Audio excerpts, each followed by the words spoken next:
Welcome, everyone. Welcome back to another live stream. It's your host, Danny Haifong. We have a great show for you today, and we must begin by talking about both Trump and NATO are increasingly desperate and afraid as Russia meets their threats, which now have gone nuclear, with decisive action. Vladimir Putin, through Russia's foreign ministry, has lifted all self-imposed, this is a key word, self-imposed restrictions on the INF Treaty, which Donald Trump pulled out of in 2019, remarking that the necessary conditions for its implementation have disappeared on the US and NATO side. So medium and short range missiles can now be deployed just following Trump answering Dmitry Medvedev's mean tweets with nuclear submarine deployment and threats, with claims that he is ready for nuclear war. Our guests, we couldn't have better guests to discuss the truth and the dangers of all of this. We have Scott Ritter, former U.S. Marine Corps intelligence officer and UN weapons inspector, now journalist, geopolitical analyst, and author. And we also have former CIA analyst Larry Johnson, who is also a journalist and geopolitical analyst. Gentlemen, thanks so much for joining me today. Bom dia. Yes. Good day. Good day in Portuguese. Yes. Well, let's talk then about these nuclear escalations.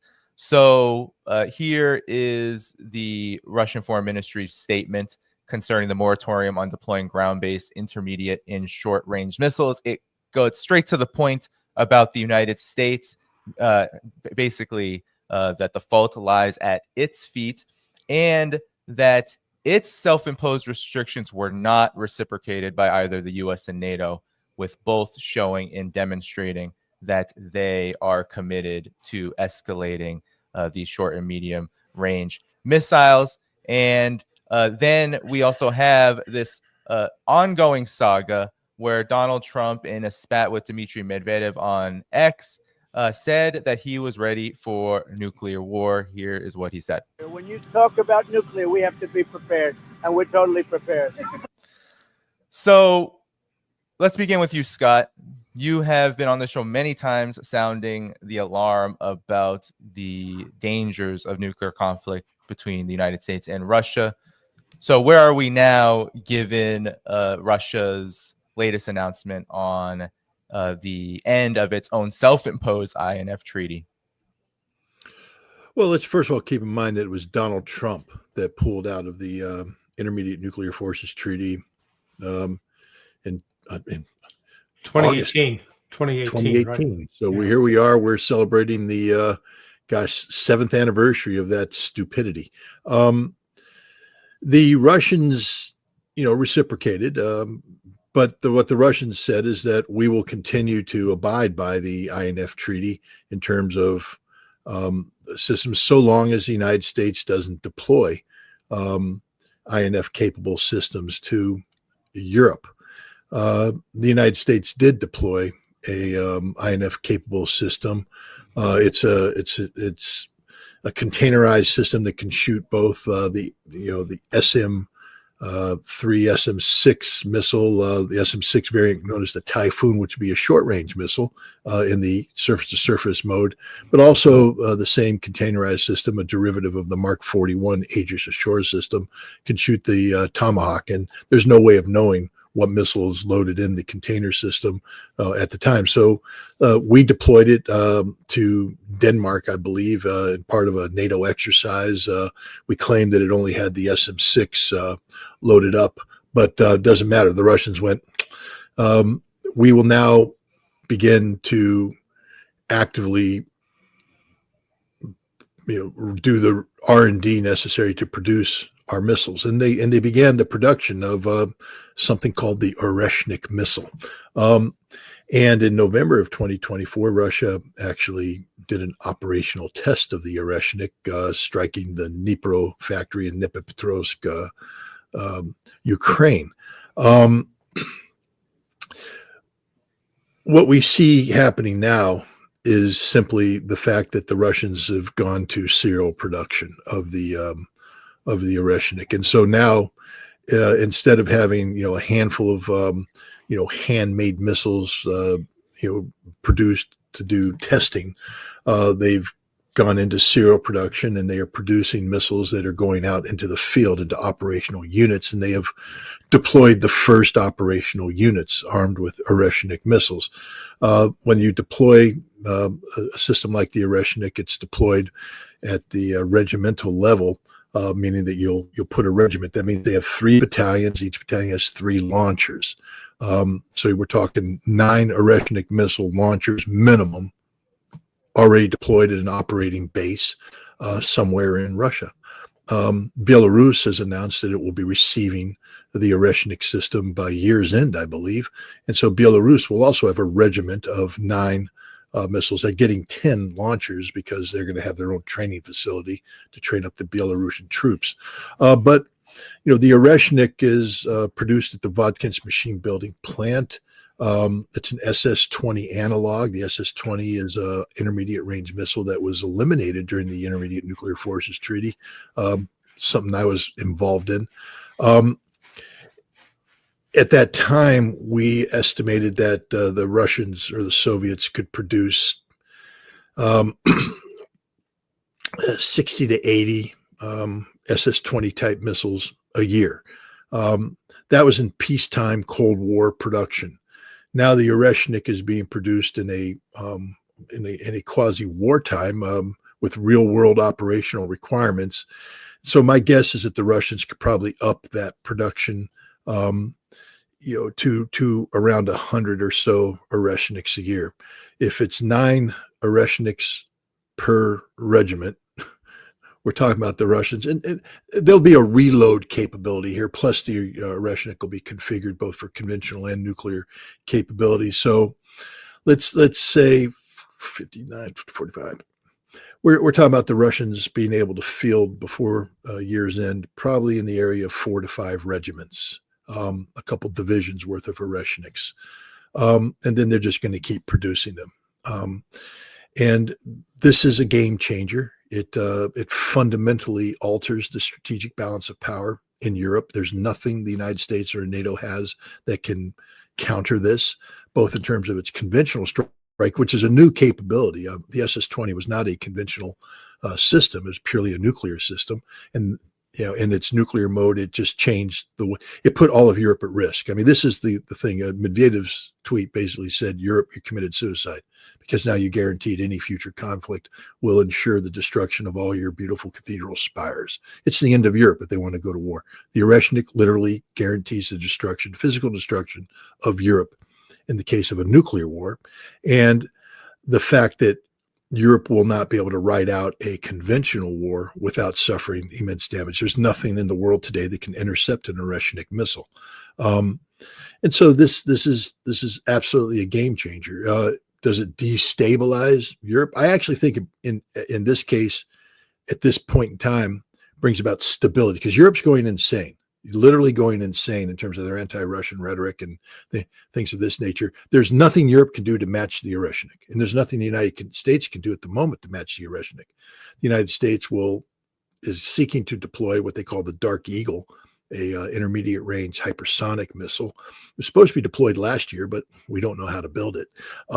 And so we have yet to operationally field this system. They're talking about maybe sometime in 2026 getting the Dark Eagle up there. But an interesting thing about Medvedev's tweet, it's not just about the Oreshnik. He said that, and other systems.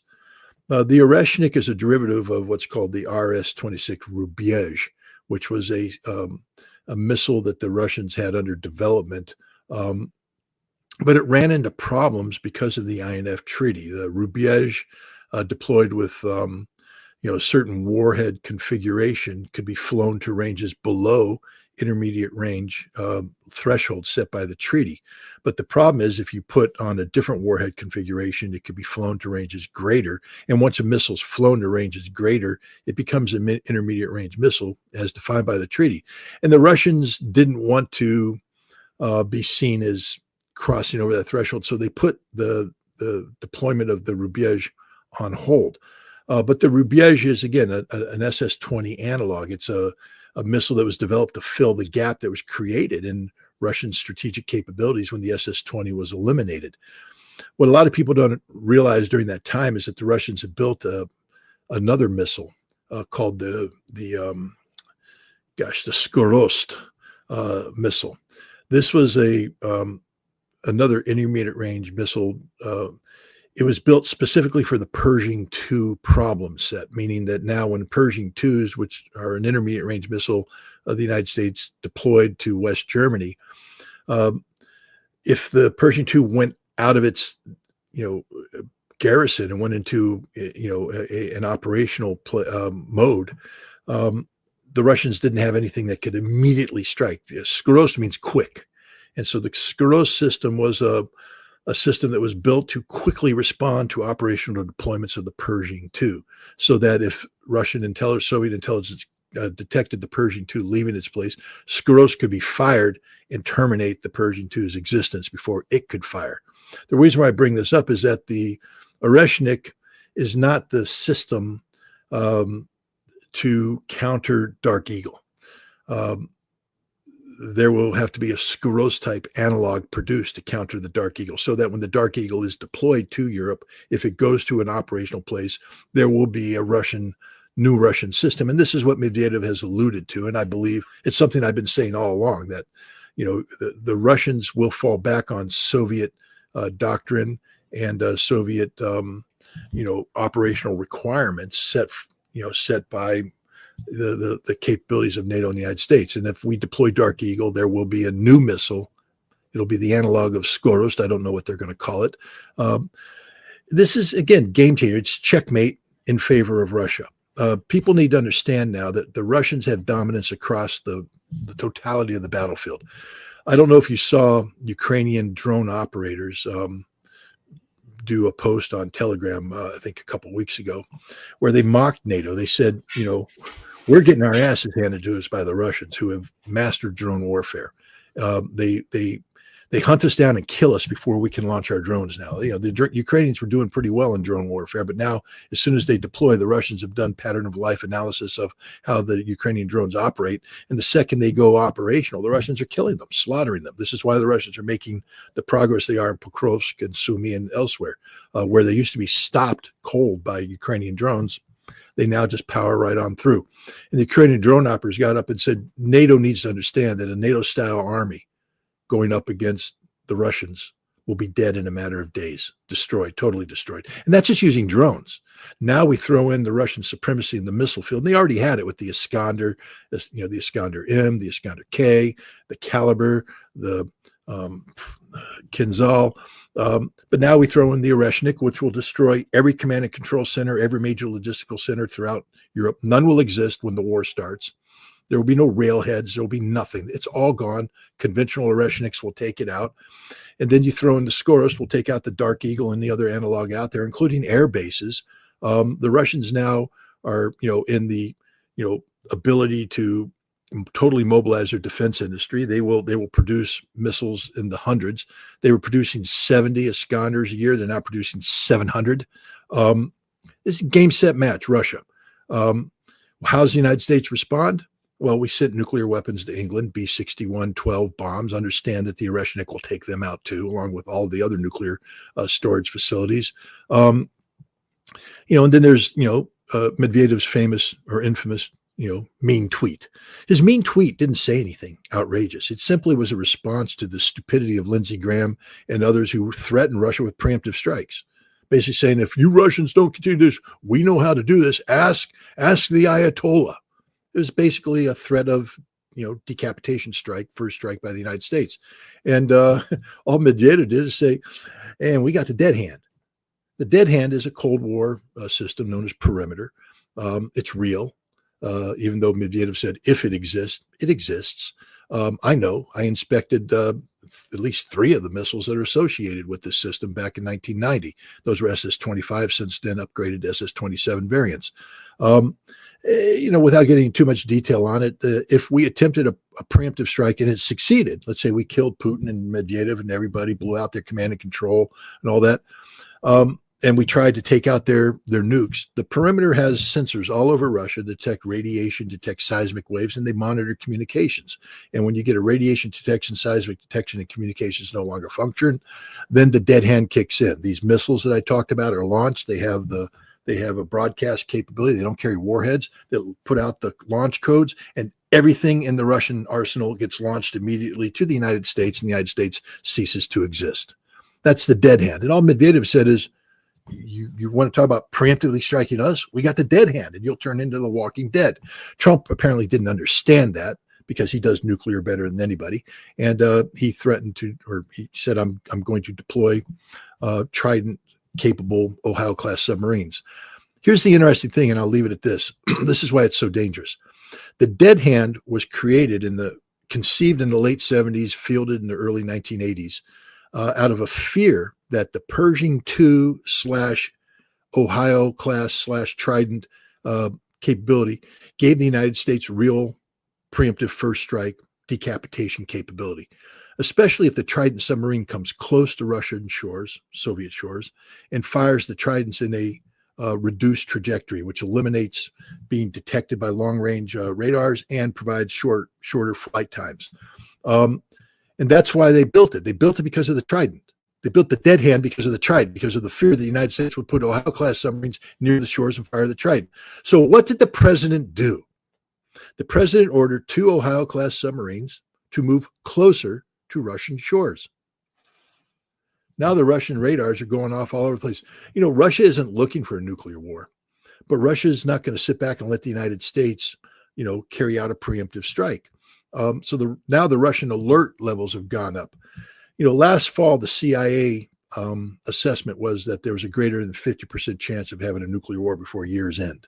And back then I said there's a greater than 50%. The CIA happened to agree with me. And we were very close to a nuclear war last fall. We avoided it, thankfully. It's even worse today. And it's going to get worse. We have the New START treaty that expires in February. When that's gone, there is no limitation. We will see the nuclear arsenals of both countries skyrocket as they pull out nuclear warheads in reserve. Right now, the treaty allows 1,550 operational systems, but there are thousands of warheads in reserve. And some of the ways that we've dropped our operational system is that, for instance, we take the Minuteman III missile and we make it a single warhead. But we've already exercised putting multiple warheads. We've already done it. The United States military has gone in and put multiple warheads on Minuteman III as a test of capability. We can do the same thing with the Trident. We lowered the warheads. We can increase the warheads. Overnight, if this treaty goes away, we will go from 1,550 to over 4,000 deployed nuclear warheads overnight. And the Russians can do the same thing. And this thing will then escalate out of control till we're talking about 20 to 30 nuclear warheads per side at a time when we have an idiot president moving to. This is a recipe for disaster. I mean, can it be avoided? I don't know. I hope. I mean, Donald Trump actually told a TASS correspondent on July 29th that he can't imagine allowing New START treaty to expire. He said, these are the kinds of things we don't allow to expire. Then what are you doing to keep it in play? Where are the negotiations? They're not happening. What's happening is the president's mouth is running away, and we're in an extraordinary dangerous situation. Anyway, that's a long answer to a short question. I'm sorry. I'll turn it over to Larry. No. It's all right. And Larry, your assessment, Scott brought up Dmitry Medvedev, and he had this to say about the Russian Foreign Ministry's statement on the withdrawal of moratorium on the deployment of medium and short-range missiles as a result of NATO countries' anti-Russia policy. This is a new reality. All our opponents will have to reckon with. Expect further steps. So, Larry, to you.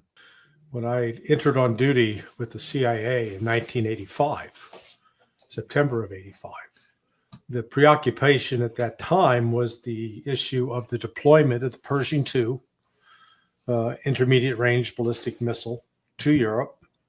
There were mass protests in a variety of countries in Europe against that deployment, but it was out of the fear that the Europeans had that they were now vulnerable to strikes from Russia with intermediate range ballistic missiles, that the negotiations took place between Reagan and Gorbachev, and Ray McGovern was directly involved with all of that at the time, and it produced the INF treaty.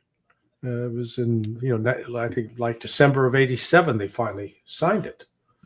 Now, despite the tensions that existed between the United States and then Soviet Union, because remember we were busy funding the Mujahideen, these Islamic extremists in Afghanistan, and killing a lot of Russians, a lot of Soviet soldiers.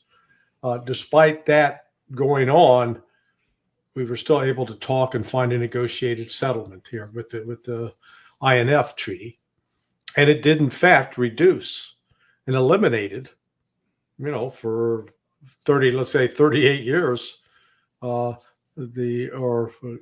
Bush dropped out of it, or Trump dropped out in 2018. So, roughly 33 years where that threat had abated. And as Scott did such an excellent job of pointing out, it's back, and it's back with a vengeance, because now you've got Russia uniquely equipped in a way that the West is not. And then when you get into the issues of air defense systems that are capable of shooting down either ballistic or hypersonic missiles, the United States and Europe has nothing. They have nothing that can defeat the Russian capabilities.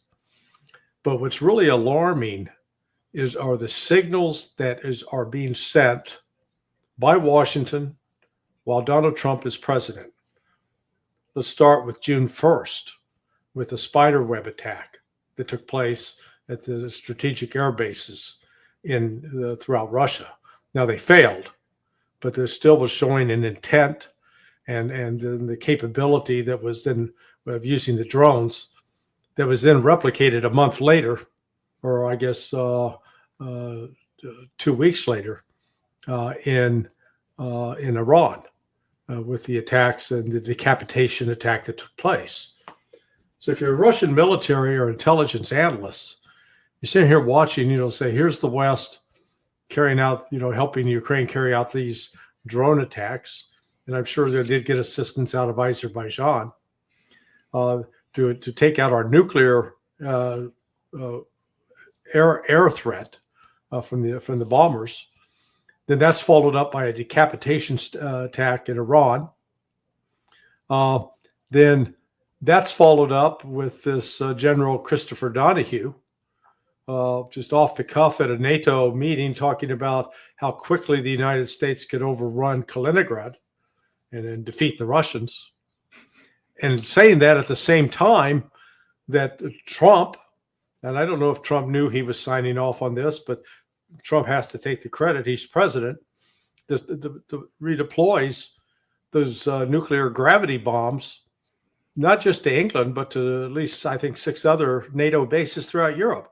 First time that, we had withdrawn those in about 2008.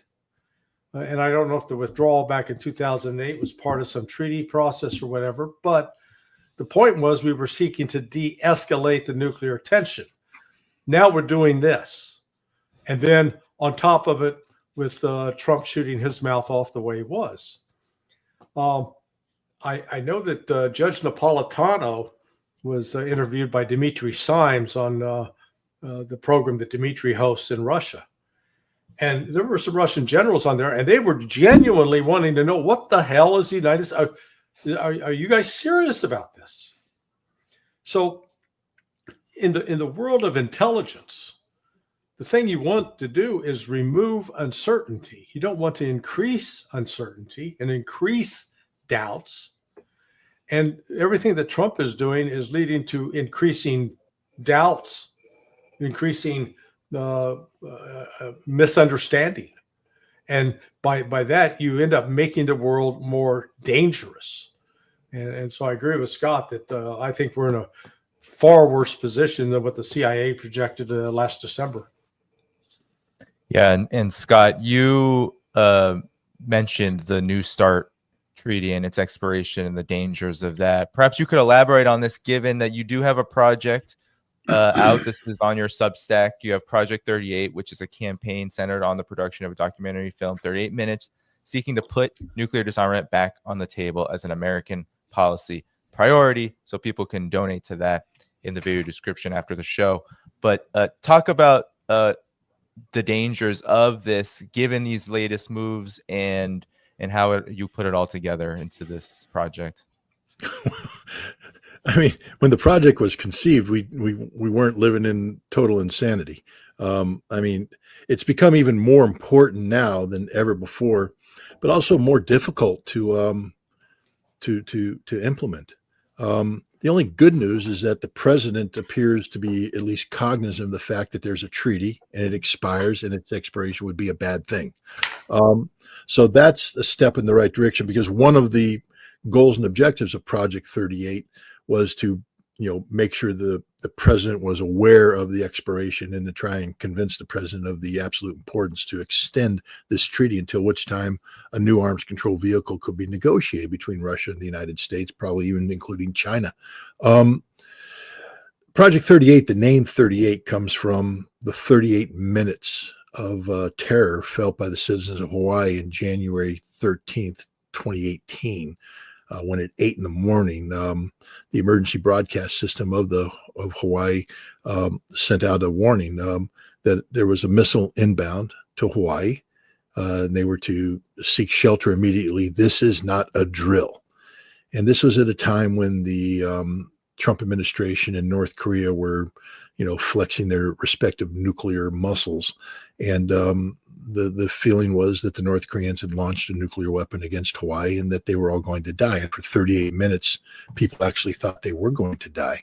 There's a lot of very emotional testimony from people about what was going through their head. Jim Carrey, the famous comedian actor, talks about being in Maui, and he got a phone call from his producer who said, missiles inbound, we're going to die. She said, do you want to meet? He said, I'm not going to spend the last minutes of my life driving to you in a panic. He said, I'm on the beach. I'm just going to sit out and look out the water and think peaceful thoughts and wait for it to happen. But people were convinced they were going to die. And so then it turned out it was an absolute mistake on the part of the emergency broadcast system. It was a drill that went live, and it was just a disaster. But the point is, the terror was real, and the fear of a missile inbound was real. And so Project 38 is the heart of it is a documentary film, 38 minutes, that I'm making, that seeks to capture those 38 minutes of terror. And the purpose to capture it is so that an audience is struck by the fact that when the missile's inbound, there's nothing you can do to make it go back. You're dead. You're literally going to die. And I want people to be put into that situation so I can ask them the question, now that you know you're going to die, if you could go back in time 6 months, what would you be willing to do to stop that missile from flying? You're dead. You're going to die. What would you do to stay alive? And then the question is, why aren't you doing that now? And what Project 38 is, the now. What are we supposed to do now? And the idea is to create a documentary film and then assemble what I call a team B of people who have served in the government in a variety of roles, to include advising the president on nuclear threats, disarmament, policymakers, etc. Team B is a concept that comes out of the 1970s, when the CIA produced a national intelligence estimate about Soviet missiles that the foaming in the mouth neoconservatives disagreed with. The CIA saying, you don't have to worry too much about Soviet missiles. And they want to say, no, we need a new arms race to justify the building of the Peacemaker, the Midget Man, small ICBM, rail-borne missiles, new submarines, the whole thing, B-2 or B-1 bombers, B-2 bombers in conceptual. And so they assembled a team B of outside experts who then put together their opposing view. What I would like to do, in recognition that the president is being advised by the worst people in the world, literally people who know nothing, are ignorant. He has some people around him who are good, but they need help. To put together a team B and seek an audience with the president or his senior advisors to brief them on this alternative viewpoint that'll be fact-based, based on reality, not on theory and not on ideology. To convince the president of the absolute necessity of extending New START. all I want is an extension. This is the easiest thing in the world. Extend it 3 to 5 years so that we don't have the cap removed, so that we can keep the cap low and we can begin a process of negotiation. But the Russians are like, what is there to negotiate? You don't even want to talk to us. You still have this ridiculous policy of seeking the strategic defeat of Russia. Why in God's name would we get rid of the one thing that prevents your strategic defeat from ever happening, our strategic nuclear forces? So there needs to be a whole bunch of changes underway. That's not the purpose of Project 38. That would be the purpose of what comes after Project 38. Project 38 is simply about extending the New START treaty and the measures there. So there are some things underway. The film is being produced. There's some other things I hope to announce in a week that are happening. The bringing together Team B, and then once we get that done, to begin a PR campaign to take the film out there, show it, to generate support. So that in December we can go down to Washington, D.C., hold a gathering at the National Press Club,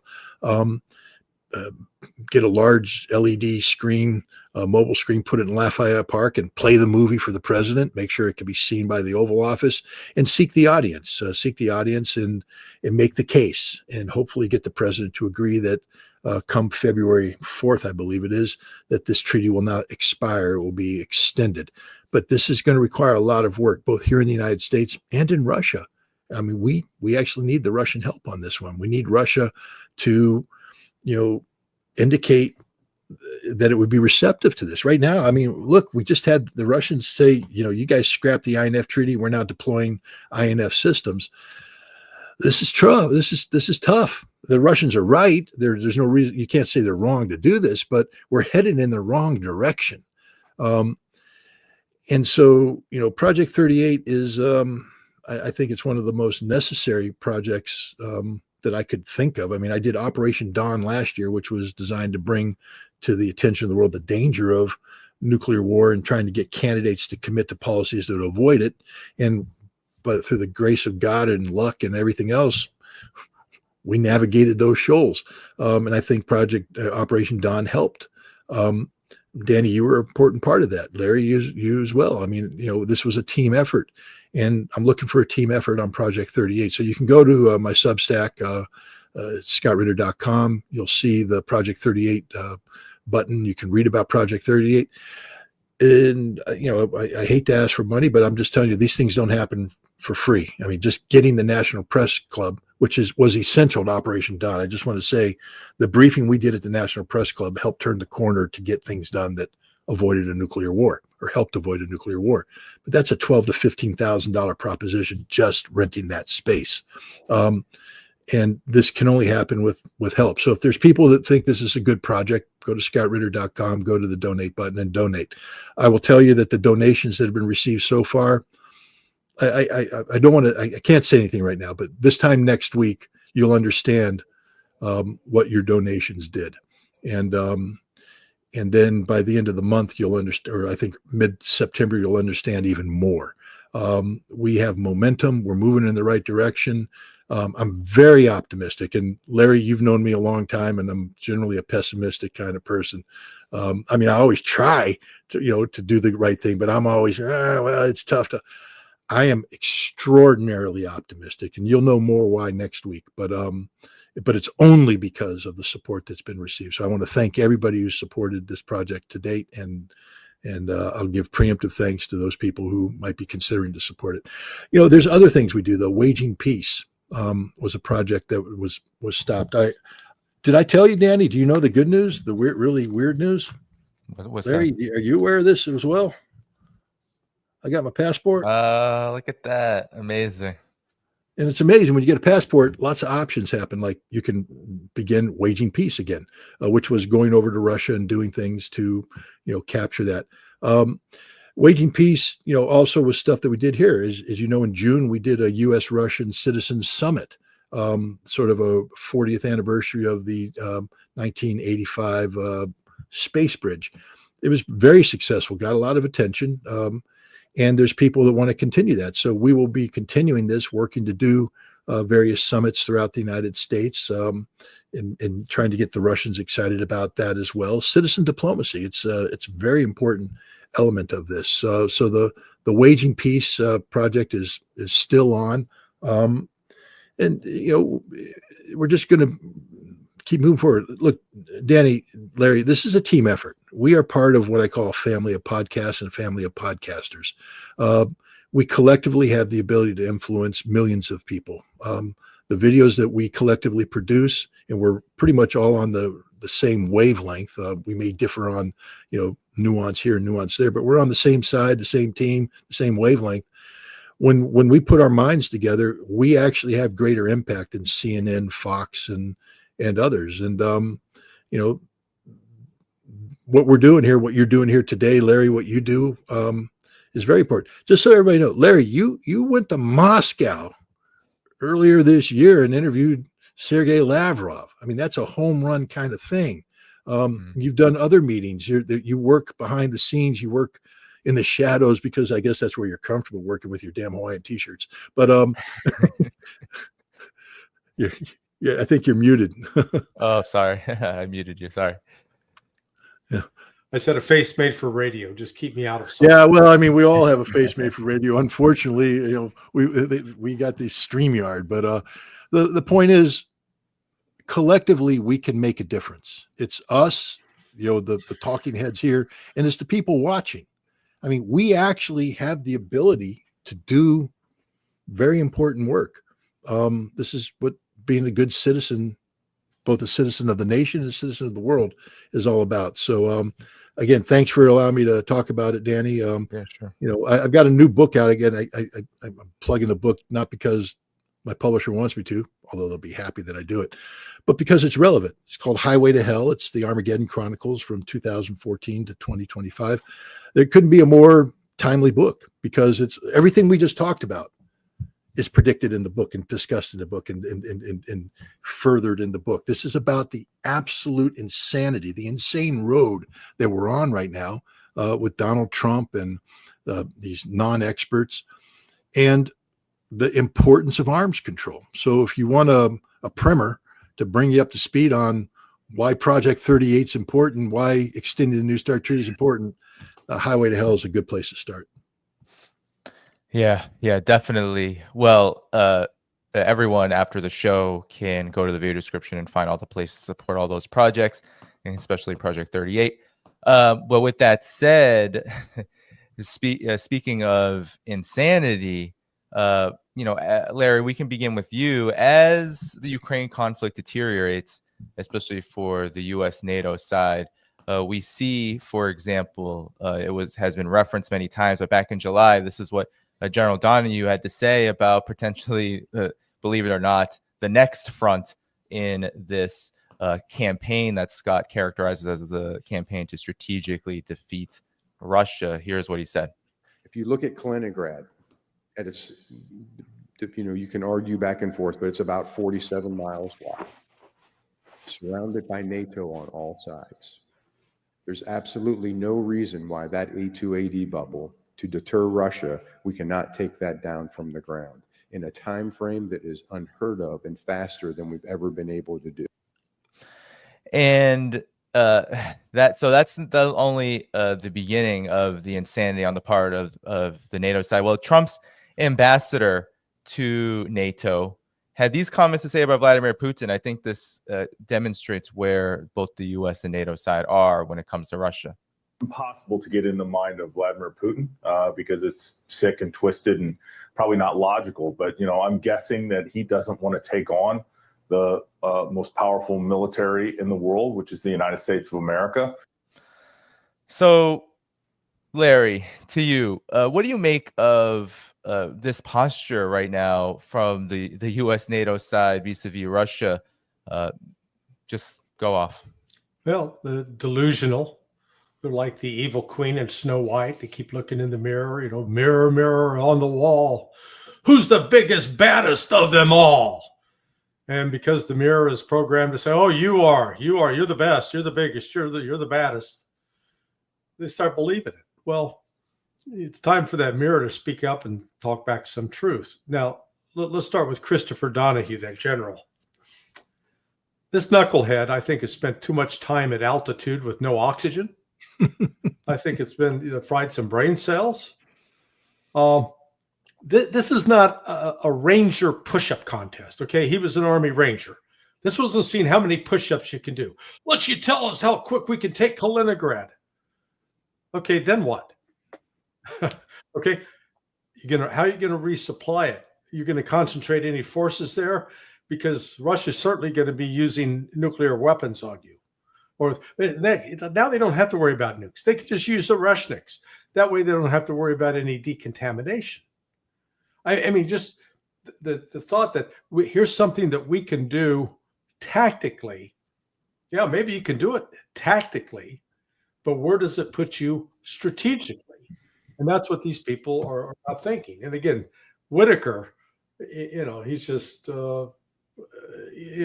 all I say to him is, how'd that Afghanistan thing work out? The most mighty army in the world. So don't tell me about how big and bad you are, because again, we've seen you, the United States, in the Red Sea. You can't beat the Houthis. You're running up quite a string there, Whitaker. So it's best to just shut your mouth, be quiet, stop talking tough, and figure out, how can we get along with Russia? Because Vladimir Putin may be many things, but sick, twisted, and illogical. Sorry, he is he's probably the most rational, logical leader in the world today, and he's had ample reason to get emotionally overwrought and react emotionally. I mean, we're sort of blessed that Dmitry Medvedev has not been president the last 2 or 3 years, because the Scott's estimates about probability of nuclear war would have gone up to over 90% if Medvedev was calling the shots. So what we're dealing with is a Western leadership and a Western elite that is completely out of touch with reality. We are confabulators. Confabulation is when you say something that's blatantly untrue, it's false, but you really believe it. And that's what's taking place with the likes of Lindsey Graham and Donald Trump and Christopher Donahue. They are confabulators. Yeah, well, thanks for using that word too, Larry, because it reminds us of our friend Andrei Martyanov, who could not make it today, but he often uses that word to describe exactly what you're describing. But Scott, to you, your reaction to this, sitting on the Russian side, I can only imagine what's going on in their heads when they hear things like this. But your assessment, your thoughts. Well, first of all, I want clarification. Does Andre use the term confabulator or confabulator? But both would apply. But let's just start with Kaliningrad, just so people understand a couple, basic truths. Kaliningrad is constitutionally part of Russia and is treated by the Russian Federation as an extension of the Russian Federation. So any attack against this, A2AD bubble, as Chris Donahue called it, is an attack on Russia. And Russia's nuclear doctrine is quite clear that if the viability or if Russian territory is threatened, then Russia will use nuclear weapons to protect it. So right off the bat, understand that it's not just this exclave that can be taken out by NATO with no consequence. Two, I mean, maybe Chris wanted to refamiliarize himself with the order of battle there in Kaliningrad, but it's a relatively small place, tightly packed with air defense, and oh gosh, I don't know, they have their own nuclear capable of Iskander missiles there. They have a corps stationed there, plus another separate Marine infantry brigade. Many of these people have been cycled through the special military operation. They have combat experience that everybody in NATO lacks. The idea that this is going to be a pushover is a joke. I just think Chris would be in for a rude awakening if he ever tried to do it before the Oreshnik took out his command center. Oh, by the way, General Donahue, you'll be dead within 3 hours of attempting this, along with most of NATO's command and control, killed by Oreshnik and other systems that'll take you out. NATO doesn't have combat forces capable of doing this. I don't know what he thinks about. They're surrounded by NATO, but on much of that flank that they're surrounded by, we're talking about Baltic countries with zero military capacity, especially when it comes to offensive military capacity. The Poles have 14 days worth of artillery. The United States force there couldn't survive more than a week and a half before it would need to be totally replaced. We don't have follow-on forces capable of doing that. So Chris Donahue is just smoking dope. Straight up smoking dope to think that Russia could actually defeat Kaliningrad, let alone the consequences of what would accrue should you try to do this. Why would he do this then? Because Chris Donahue, Larry, he's more than just a ranger. I mean, this man was a Delta Force troop commander, squadron commander, commanded Delta Force, did a number of JSOC things. So he's smart. He's got a good brain housing group. Why would he do this? Well, because I think he was told, or I think this is my assessment of Chris Donahue, because I actually sort of respect the guy. I think he took over and he was told by Cavoli, we're weak as hell. We don't have any capability. Right now, when you have United States starting to get into the FPV drone business, first person view drone, the kamikaze drones that we see operating all the time. And the U.S. Army put out a video that showed a soldier pulling out a training grenade. And we're going to now attach the grenade to the drone. And we pull the pin very carefully because we don't want it to go off. And then they fly it over. And look, we dropped it and we almost hit the target. We're going to keep practicing this, guys, because this is really cool stuff. If that's where we're at in drone warfare, it's over. And we're that way everywhere. We can't do anything, literally nothing. I challenge anybody to just tell me what you think we're going to do with a heavy armored brigade. Count the number of tanks, count the number of Bradleys. Now apply them to a drone intensive environment and start subtracting quickly because they'll all be dead. Try and logistically resupply them. You know how much fuel an armored brigade uses? How are they going to get the fuel there when all the lines of communication are cut, when all the fuel dumps are blown, when everything's blown? Because that's what the reality of modern warfare is. Donahue knows this. He was told by Cavoli, he knows this. He reported back to the Pentagon. They said, fake it. I think this presentation that was made was purely an exercise in bluster.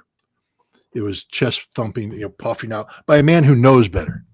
A man who knows better. It was simply a statement designed to make the Russians react to you, to try and get the OODA loop operating in your favor while you're desperately trying to put together the pieces necessary just to survive. Because NATO has no strength. None. I know that I just pissed off a whole bunch of, USA types. You tell me what strength they have. Let's just do it. Let's rock and roll, baby. You just start walking me through the order of battle. You can't. I can walk you through the Russian order of battle. Are the Russians perfect? Nope. They have deficiencies? Yep. They make mistakes all the time, every day. But they've mastered drone warfare on a scope and scale that we can't even comprehend right now. They've mastered integration of fires. Their approach to air-ground combat is different than ours, but they've mastered it. We have no clue how to deal with fab bombs. The glide bombs that get dropped way the hell out here that come in and hit with pinpoint accuracy. We don't know how to do that. Do we have air defense? The Russians, when the Ukrainians bring in the Mirage and they start and the others, they start throwing these French bombs out there. The Russians shoot them down. The Russians shoot down air delivered bombs. When was the last time that was something that our air defense trained on, practiced on? Because it takes practice, guys.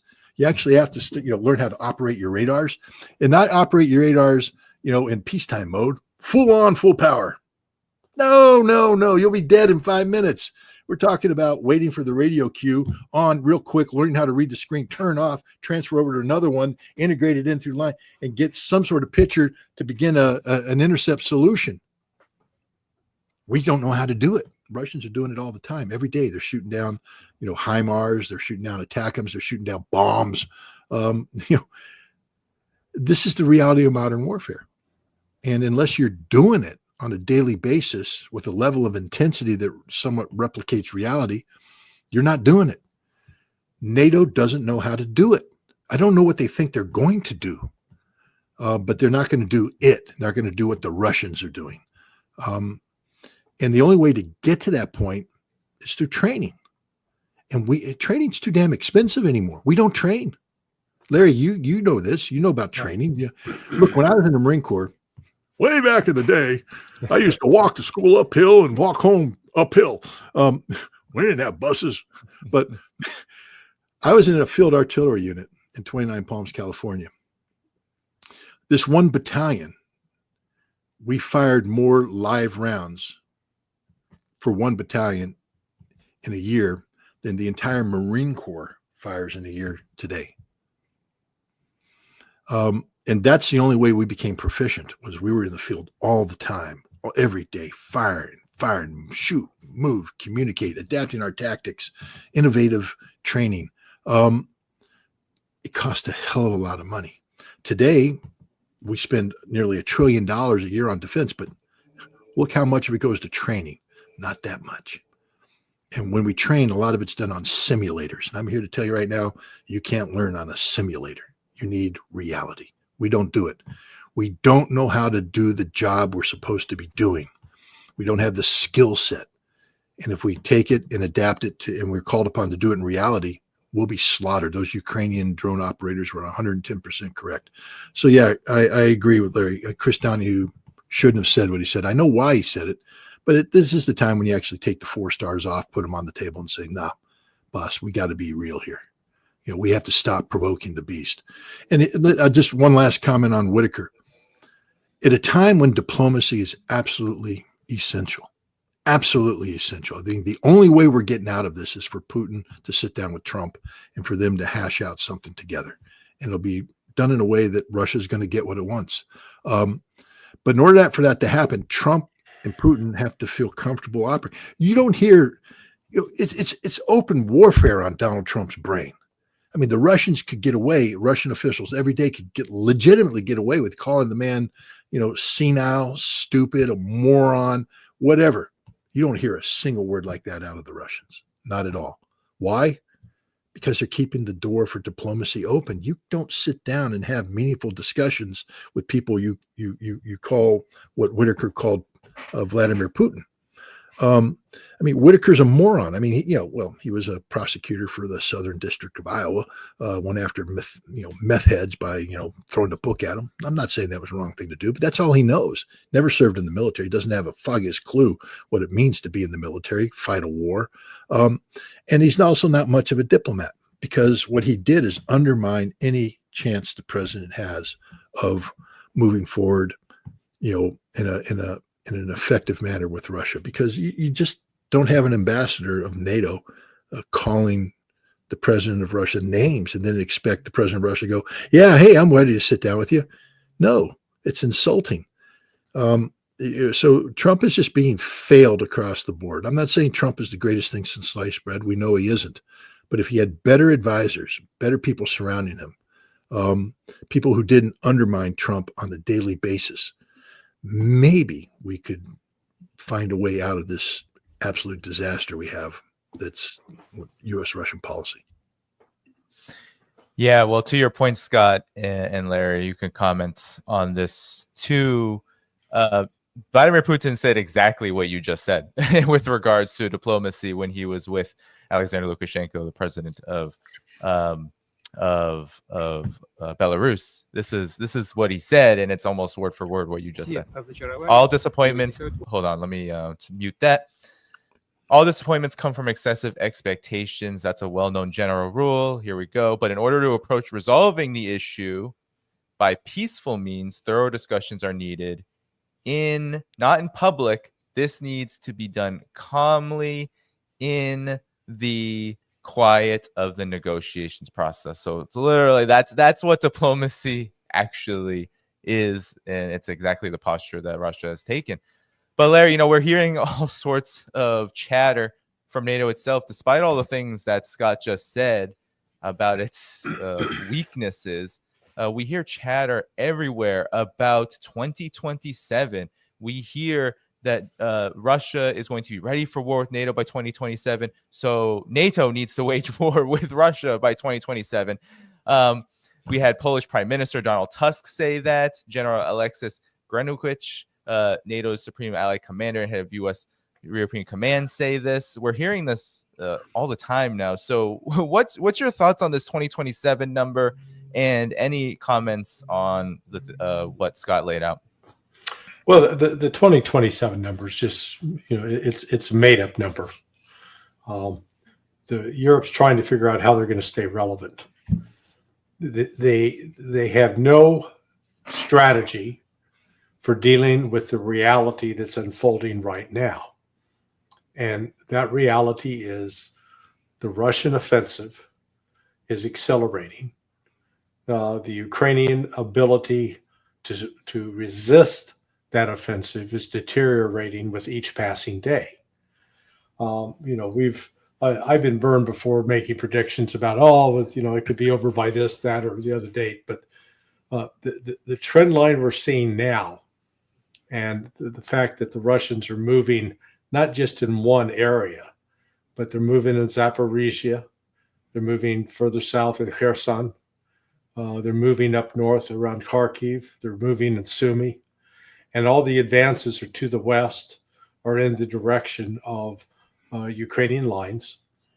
We don't have a single place along that line of contact where Ukraine's able to assemble a force and punch a hole through the Russian lines and force the Russians to retreat.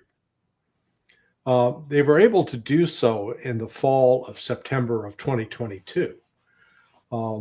And that's when, Russia, I think, had made a number of false assumptions about what Ukraine was going to do and what it was prepared to do. And so particularly up in areas around Sumy and Kharkiv up north, Russia got driven out, and it was an important setback.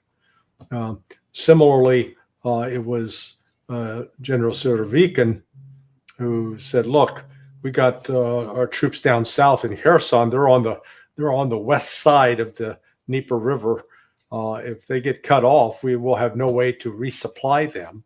We'll have no way to reinforce them.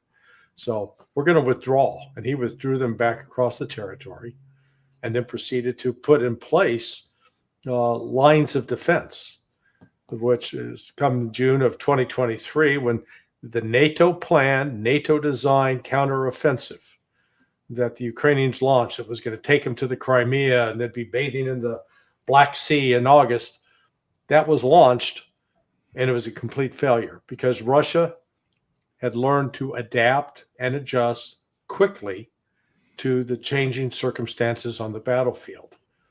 And what we're seeing right now is the failure of Ukraine and the West to make those kinds of adjustments. And in some cases, the West might say, we need to resupply the Ukrainians with artillery rounds.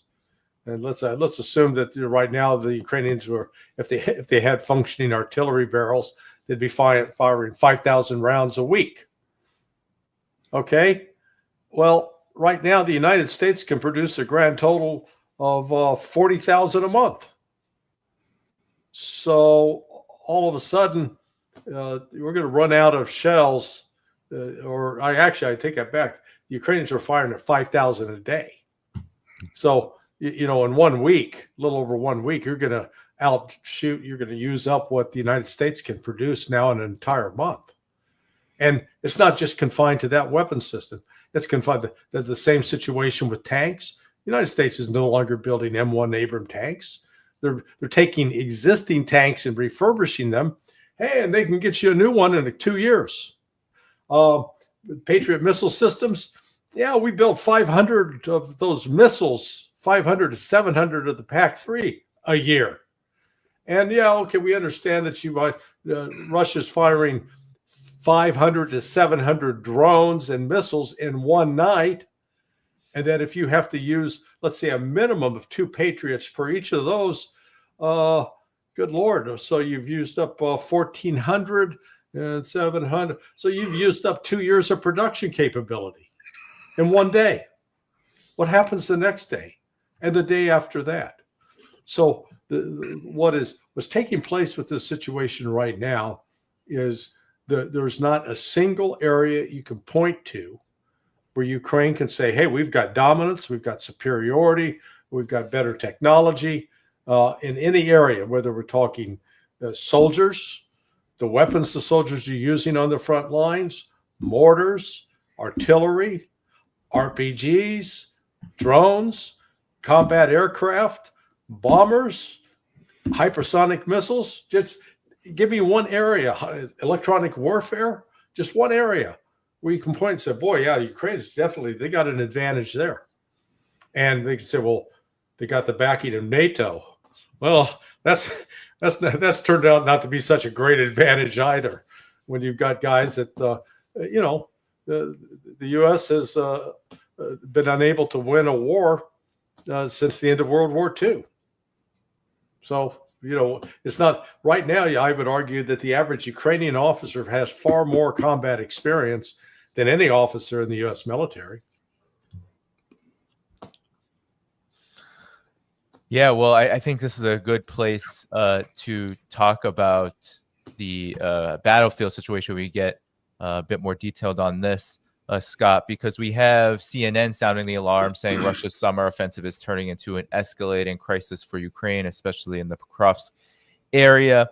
And we also have something I like to note, because in addition to Western mainstream media reports, if you just read, and mind you, your sanity might be damaged by reading such things. But if you just read what, let's say, Vladimir Zelensky says when he talks about, for example, conversations with Donald Trump, nowhere in here is there anything about the battlefield other than Russian attacks.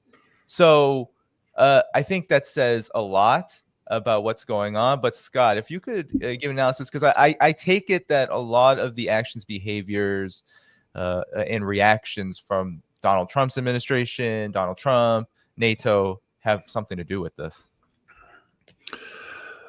Well, I mean, first of all, what is the first casualty in war is truth, and look at Trump just throwing out made up numbers. Somehow the Russians lost 20,000 dead in a month. Ukraine has only suffered 8,000 dead since January.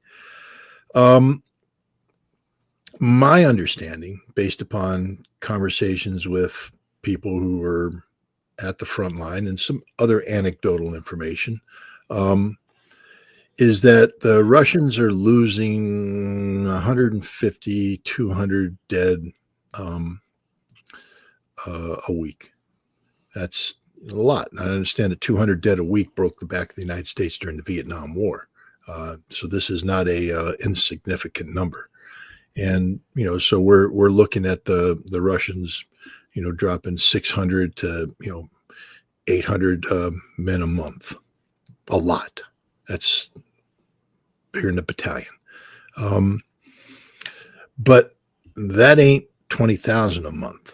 The Ukrainians are suffering, depending on where you're at, they're dropping on a daily basis close to 1,500, 2,000 guys, dead and wounded, a day.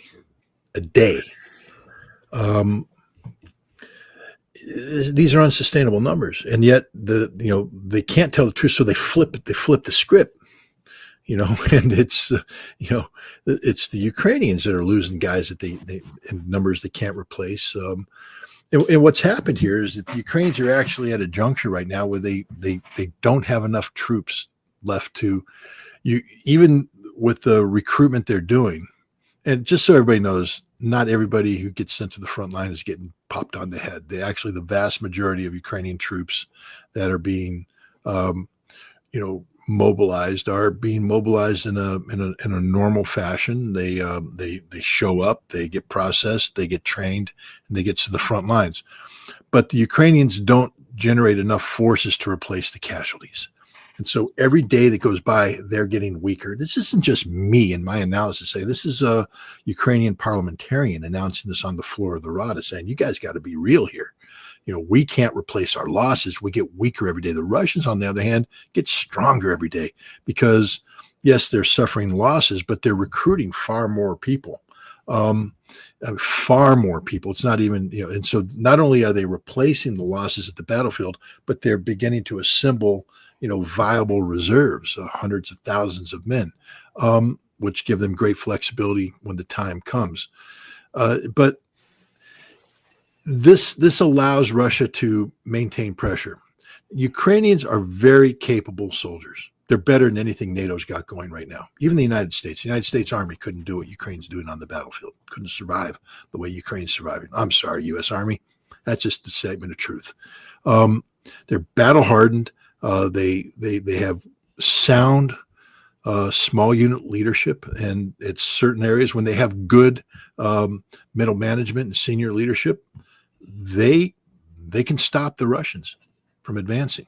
And given the right equipment, they can launch counterattacks to push the Russians back. Guys, that's not the end of the world. You have studied military history. You do know that even when the United States was beating the Nazis in April of 1945, if you read the unit diaries, 1st Battalion, 460 Infantry made an assault in here, but were counterattacked by the Germans and forced to fall back a kilometer and a half. Yeah, that's war. Read about the Russian advance on Berlin. The Germans are counterattacking up until the last moment. And when you counterattack and you pick the right time and place, you can push the enemy back.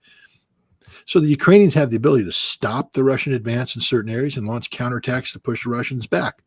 But they can't do that because in order to assemble those forces, they have to rob Peter to pay Paul. And we're at the point right now where if the Russians in the vicinity of Pokrovsk, the Russians stopped doing the frontal assault because the Ukrainians brought in troops. But where the Ukrainians brought in the troops, there's no troops to replace. They have to thin it out. And then the Russians just simply shift over, begin to advance. This is what's happening. They're creating an encirclement by advancing on the flanks. I think the left flank, the southern flank, is sort of stopped right now. And so now they're making all the progress here. If the Ukrainians shift their forces up north, then the south will make it. And then when they shift to both, cover both wings, the center will advance. It's just the way it works. And it's happening all up and down the front line. The Ukrainians pulled some people out of the Zaporizhia area to come up and reinforce. The Russians started advancing to Zaporizhia. Can't stop them. We need to stop them in Sumy, so we pull people out of the Kupiansk area. But now the Russians are moving on Kupiansk. Wherever they pull people out to plug a hole, the Russians advance. That's the advantage that they have. And they're advancing at a greater rate of advance than they have at any time. The Russians still aren't doing the full up, big arrow stuff. The Russian attacks, I think I've described this before. I'll just go through one more time. This is explained to me by an officer in Abdi Alidanov's Akhmat Special Forces. He talked about mastering the 3s and the 6s. Because, Larry, you know this, when I went through, I did, fire team rushes as part of a squad advance, as part of a platoon advance, as part of a company advance. A fire team is 5 Marines, and we're doing fire team advances. That means one fire team rushes up, another rushes up, squad commanders controlling it, platoon commanders controlling it. You do that today, you get killed. Yeah. The Russians today, their assault group is 3 men. That's it, 3 men. They're supported by drones and everything. They got a drone overhead. They got artillery coming in. They got a drone team. There's a lot more Russians behind the scenes with the drones, bringing the drones in. But the assault team is 3 men. That's the 3s. And they will assault the position that they're on, generally defended by between 7 and 12 Ukrainians. And they kill them, or they wound them, and they take them prisoner. And as soon as that assault team can fail. They get killed. They withdraw. All right, you lost 3 guys. But generally speaking, the assault team will take the position, and then the 6s come in. The 6s are the men that rush forward to consolidate that position. Now you get 9 guys on target. You dig in, and you wait until the next assault. But that's what we're doing. We're talking about 3-man assault teams all up and down the field, assaulting a position, supported by drones and fire support. When things go south, you lose 3 guys. The reason why I want to emphasize this point is, do you know how many defeats the Russian would have to, have doing 3s and 6s to lose 20,000 guys a month? Okay, I'm just a simple Marine. I can't do that. Doing the math on that one. This is why I believe people who are fighting that say. I will also say this: the Russian wounded, and your number of wounded is generally reflective of your casualty rate on the battlefield. Although speaking to Mariet Karelin, he says there's days that go by where the Russians don't lose a single guy dead. They lose wounded, but nobody's dying. But the wounded used to be are evacuated to medical facilities in the rear. Back in 2022, 2023, these facilities were working overtime. I mean, the wounded were just flowing back. Today, they're there, but the numbers have dropped way down. So that's anecdotal evidence that you're just not getting the flow through of casualties to be reflective of a 20,000 dead. Because if you're talking about 20,000 dead, you're talking about 60 to 80,000 wounded. That means the Russians losing 100,000 guys a month in terms of casualties, and a total force structure of 700 to 800,000. It's insane numbers. Why the president is speaking these numbers is beyond me. Why people allow him to say these numbers, because it just discredits him, discredits his credibility, discredits his team. It means nobody takes you seriously, because if you're that far removed from reality, the reason why I'm going through these details, guys, so your audience understands, there's no way in hell that these numbers are accurate. They're not. There's nothing out there to sustain them. The evidence is exactly the opposite. This is why, people are like, Scott, you're so pro-Russian. You got your nose up the Aladana. Yeah, because he's a frontline commander, and I learn a hell of a lot. And then I talk to other people too, talk to the drone operators, talk to the guys who provide the logistics resupply, talk to guys who affiliate with the special forces and what they're doing. And you get all the information. Yes, it could be, slanted and not the whole story, but when you get it all and you average it out and you compare and contrast, start matching the numbers, the picture that shows up is that the Russians are advancing across the entire length. There's nothing the Ukrainians can do to stop it. The Ukrainians don't have enough troops to, plug the holes, let alone build a reserve capability. And the Russians, they keep saying the Russian summer offensive. I don't know, Danny, Larry, I checked the calendar. We're sort of like midway through August. Summer's here, guys. So yeah. This just proves that we're not talking about calendar-driven events. The Russians aren't about looking at a calendar. Larry and I have made the same mistake, and I'm with Larry. I'm done pulling out the crystal ball. When the Russians win is up to the Russians. Yeah. I'm just going to say they're winning because, again, Larry's probably from the same school that I am, hyper aggressive. I don't understand 3s and 6s and drones. I don't. I'm beginning to. I'm starting to learn. But me, I'm about pushing the assault forward, consolidating, and continue to exploit victory until you can't exploit anymore. As long as the enemy's retreating, you advance. And that's just the way the Marine Corps taught me. This is why we took Kuwait City in 3 days when Norman Schwarzkopf thought we never could take it, because we don't quit. We just keep going. We keep going. We keep going. Well, that's not what the Russians are doing. They're doing something different.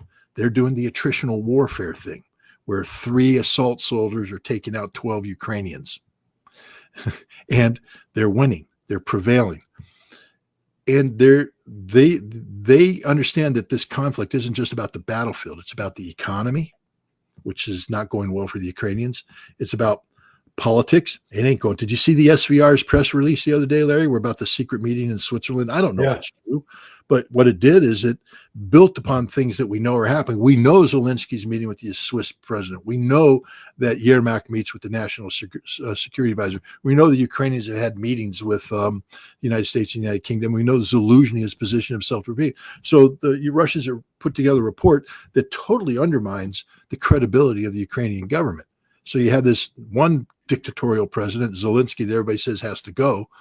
And we have to preserve Ukrainian democracy. And we preserve Ukrainian democracy by picking handpicking Zelensky, who is a Banderas Nazi, by the way, and bypassing the electoral process. This creates instability, political instability inside Ukraine. So you have economic chaos, political instability, and military disaster. And the combined effect is designed to collapse Ukraine as a functioning nation state. That'll happen, I believe, inevitably, but it'll happen on a timetable dictated by Russia, and it's not predicated upon what we in the West want to happen on a given calendar date. Yeah, well, Larry, I definitely want your detailed analysis. What Scott was saying about the battlefield in this article that does mention the summer offensive, which is well underway. They do report the things that somewhat, not in as great detail as Scott, but for example, in the Konstantinivka and Pokrovsk area, they just talk about the swift change and control of territory and the importance of drones in that. But Larry, your assessment of the battlefield situation and anything you want to comment on, especially with regard to Scott's close there about the bigger implications and the interconnected implications of it all. Well, anybody who's listening, because I want to help you understand the revolution that's taken place in warfare that we're witnessing on the battlefield in Ukraine. Go out in front of your house, pretend that you're carrying an automatic weapon. Pretend or imagine that you're now going into an area that's occupied by an enemy, and you've got to figure out where they are, and if they're in an entrenched position, that they more likely are going to be protected if you try to shoot at them. So figure out, how are you going to move up that street? And that was sort of the situation even the Russians were in 3 years ago. But here's what the situation is now. You're that person. So you get you detect an area where you think the firing is coming from. So you get a drone in the air that's able to surveil and tell you who is exactly in what position. Are they hiding behind the house? Are they out behind the tool shed? Are they over to the left? Or are they over to the right? Then, instead of having to call in artillery, you can call in a drone which functions like the most precise artillery in the world, because it carries a charge that can specifically hit, go through a window, go through a door. And what we're talking about is that soldier now is in instant communication with the drone operators and with the commanders. Now, I'm sure Scott has been through some field exercises where in the old days where you're carrying like a Prick 77 radio, which, weighed a ton, and then you had to have batteries to keep that thing up. So all of a sudden there's an entirely new logistics trail that gets added on to this modern effort. But what the Russians have achieved is a full integration. The Marine Corps, and I'll brag for Scott at this point, since I was trained by a Marine colonel. The Marine Corps was different from the Army in particular, because Marine officers growing up were trained to do combined arms. So they were trained that they could call in airstrikes. They were trained to call in artillery strikes. They were trained to be able to bring in naval gunfire. They weren't just limited to one option. They had a broad range. The Russians have taken that and now have it on steroids. And they are literally writing the book on the transition to modern warfare with a whole variety of drones that are both FPVs as well as drones which are for observation and intelligence collection. And they've been doing this on the fly. They're making it up as they go along, but it shows you, it tells us something else about the nature of the Russian army. It is adaptable. It's not locked in, as many Western military analysts have wrongly believed, to old practices and bureaucratic structures and rigid hierarchies. No. These folks they're testing stuff on the battlefield, and if it doesn't work, they're able to go up the chain of command and say, "This is bullshit. This doesn't work. We're not going to keep doing that. This is how it works." And as Scott noted, they're in no rush. They're not on a clock. This is not like a football game where you're in the fourth quarter and you've got 2 minutes left. They got plenty of time. And I had asked General Brzezinski, a retired general, when I was in Moscow in March, and asked him specifically the question, why hasn't the general staff ordered all the bridges across the Dnieper to be taken out to cut off the line of communications? And he laughed and he goes, I've been asking that myself. But then as we got into it, it appears that part of the general staff strategy was if they felt if they shut down those lines of communication across the river, and then there was no way to start resupplying what army and military presence of Ukraine was left on the east side, that it would not have attrited the NATO capabilities as well that were embedded. And the goal is to attrit not just Ukraine, but attrit NATO. And as we now look back over the last 3.5 years, it's turned out to be a damn effective strategy. Yeah, and perhaps we can close on your comments on this, because Scott, I'm curious on your assessment of, is the military woes on the battlefield of Ukraine, and of course their backers, does this explain why we see not just Donald Trump, but the entirety, Europe, etc., or the entire collective West, are 100% in on relying on sanctions, which we've heard over the last several years were the most effective weapon? This is Donald Trump's promise for more sanctions. They seem to be pretty good at avoiding sanctions. You know, they're wily characters, and they're pretty good at avoiding sanctions. So we'll see what happens. But Steve is focused right now on. So in the beginning, just to clarify, he said that there will be more sanctions, but we don't have to actually move into that. But because I can show you this before your comments, Lindsey Graham, these sanctions, these tariffs, both of them are going so far that now they're targeting India. So India is supposed to be a strategic cog for the United States against China. But now India is being targeted for its oil trade with Russia. And Lindsey Graham, who some have surmised is a huge part of Donald Trump's foreign policy making, was very appreciative when Donald Trump talked about how there's going to be massive tariffs for India, not only buying massive amounts of Russian oil and then selling on the market. They don't care how many people are being killed in Ukraine, and because of this, tariffs are going to be substantially raised. So, Scott, how do you see that? What do you make of my assessment that it seems that sanctions, tariffs, these things seem to be attempting to make up for the lack of success in the most important realm, at least from the standpoint of how this all began, with the hope that Russia would fall? Well, I've always said that the sanctions aren't a policy. Sanctions are what happens in the absence of policy, meaning that when you don't know what to do, sanction. And what the United States has done with this is that we've turned this act of impotence into a long-term strategy of destabilization. And so that was the approach we took with Saddam Hussein, where we slapped sanctions on and just kept them on until which time we were able to, bring about the collapse. This was the Syrian strategy. And it's a strategy that we're trying to apply against Russia. But as the president has said, Russia are wily characters, and it's not going to it's not going to work. But I think what you're seeing with everybody jumping on the sanction bandwagon is that we just don't have any other viable alternatives. But they don't understand that we are unable to implement the sanctions that we seek. China's told us to pound sand. India has told us to pound sand. Brazil has told us to pound sand. Basically, everybody in regards to this has told us to pound sand. These sanctions are going to have no impact. I'm sort of curious to see what the president is going to do on Friday.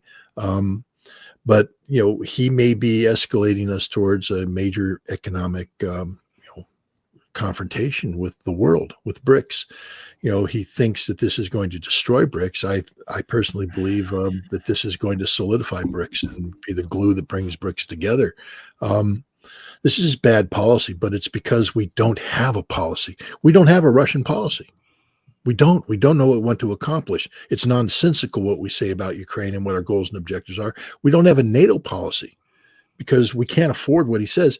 I'll leave it at that. The president right now is bragging about $600 billion that the EU has promised him to invest in America. I get to invest wherever I want. It doesn't exist, Mr. President.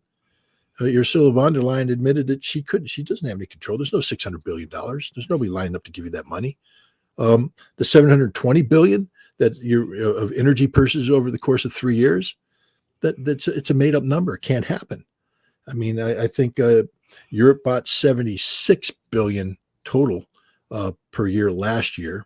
How do you get that to be now $250 billion a year? The United States only produces $310 billion worth of energy, and we're not going to suddenly reallocate that all to Europe. Europe couldn't receive $250 billion worth of U.S. energy because it's LNG. That's liquid natural gas. You have to have a place to receive it. You have to offload it. You have to have the deliquefying facilities. Europe doesn't have that infrastructure. It's a totally made up number. Everything this president does is a totally made up concept.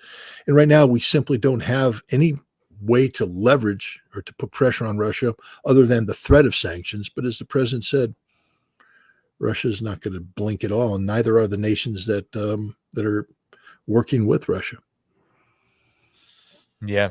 Larry, bring us home. What's your assessment of this seemingly just absolute reliance on sanctions as the primary weapon now, as the battlefield becomes just stagnant for the United States and the collective West, untenable? 24 years ago, in the year 2000, the United States was the major trading partner of 75% of the world.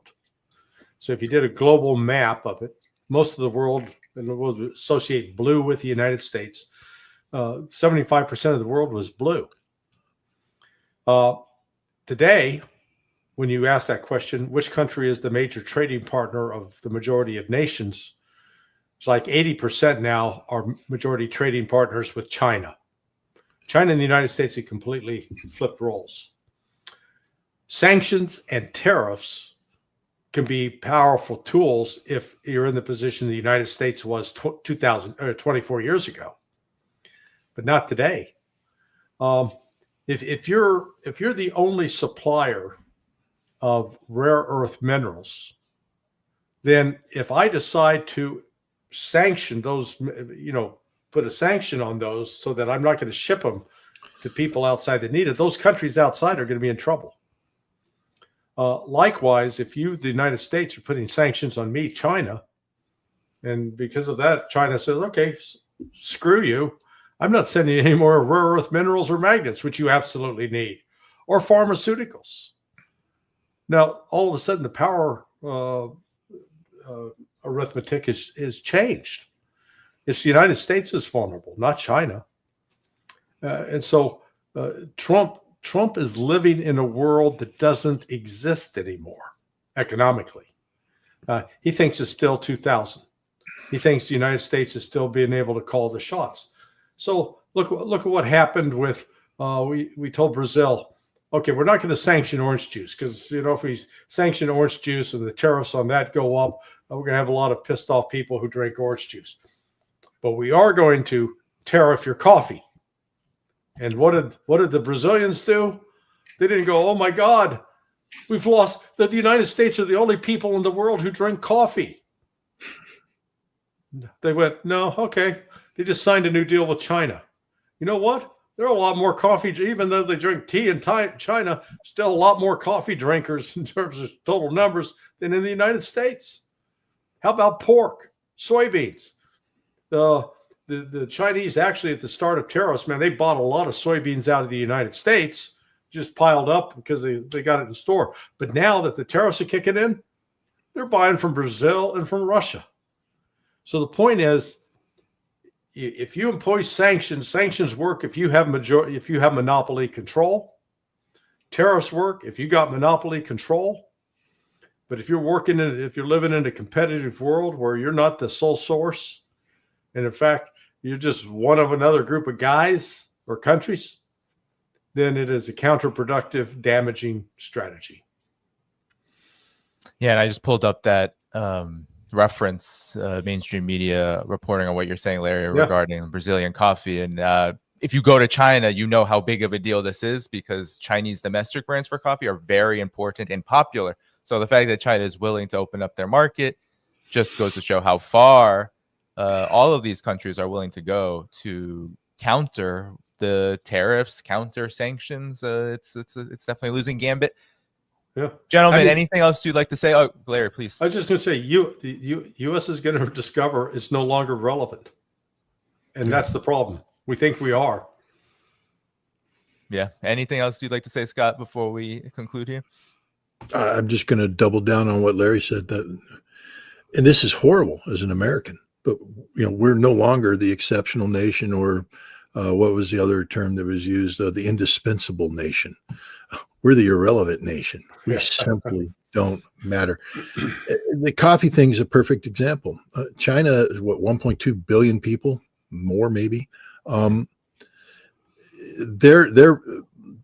scope and scale of their markets dwarfs anything we have going, and China is fully capable of adapting. And when the world adapts, because the world economy has been expanding, when the world finally realizes that they can live without America, that there's nothing America produces that the world needs, and the American consumer can be eliminated. I mean, because that's the thing that we consume. Well, other people consume too, like the Chinese drinking coffee. They will find solutions to everything we do. And one of these days, we're going to wake up to where we're alone. We can't even call up a help center anymore, because we'll have sanctioned India to the point where they'll shut down all the kind of people that help me navigate through my Verizon billing plan. So it's over for the United States. We have become the irrelevant nation. And then what do? Have a temper tantrum, threaten everybody with nuclear weapons? I mean, it's that crazy. Yeah.